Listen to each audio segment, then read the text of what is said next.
Dhaka metro ঠ 14 সিরিয়ালের 1473 নম্বরের গাড়িটি। রাস্তায় চলাচলকারী প্রায় সবাইকেই তল্লাশি করছিল পুলিশ সদস্যরা। ইউনিফর্ম পরা পুলিশের সাথে তল্লাশি করছিল সাদা পোশাক পরা সোর্সরাও। এর মধ্যে একজনের পরনে ছিল সাদা চেক শার্ট, আরেকজনের navy blue T shirt. Dhaka বিশ্ববিদ্যালয়ের পরীক্ষার জন্য আসা এক ছাত্রীকে বন্ধুসহ দেখে গতিরোধ করে পেট্রোল টিমের সদস্যরা। কেন ঘুরতে বেরিয়েছেন তা নিয়ে চলে জিজ্ঞাসাবাদ। এক পর্যায়ে ছেলেটিকে মারধর করে গাড়িতে ওঠায় পুলিশের সোর্স। ভুক্তভোগীদের অভিযোগ, তাদের কাছে থাকা নগদ ও বিকাশ নম্বরে থাকা টাকা নিয়ে নেয় পেট্রোল টিমের সদস্যরা। তুমি কোন ক্লাসে পড়ো, কোথায় পরীক্ষা দিতে আসছো, তোমার বাসা কোথায়, তোমার রেজাল্ট কি, এসএসসি তোমার এইচএসসি রেজাল্ট কি, তা আমি হাজবেন্ড বলছি আর ওই বলে দিচ্ছি বয়ফ্রেন্ড, এটা নিয়ে ঝামেলা হয়েছে।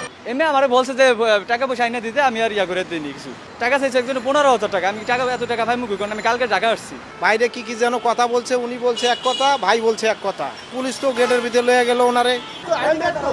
ঘটনার সাথে জড়িত পুলিশের সোর্সের সাথে কথা বলতে গেলে দৌড়ে পালায় সে। তার কাছে কোনো পরিচয়পত্র ছিল না। আপনি কে? আপনি পুলিশের কে? আপনার আইডি কার্ড কই? আপনার আইডি কার্ড দেন। আপনার আইডি কার্ড। সেখানে দায়িত্বপ্রাপ্ত পুলিশ কর্মকর্তাও কোনো কথা না বলে এড়িয়ে যান। আপনি এখানে কি করছিলেন? এই এলাকায় প্রতিদিনই পেট্রোল টিমের নামে ঢাকায় আসা সাধারণ মানুষকে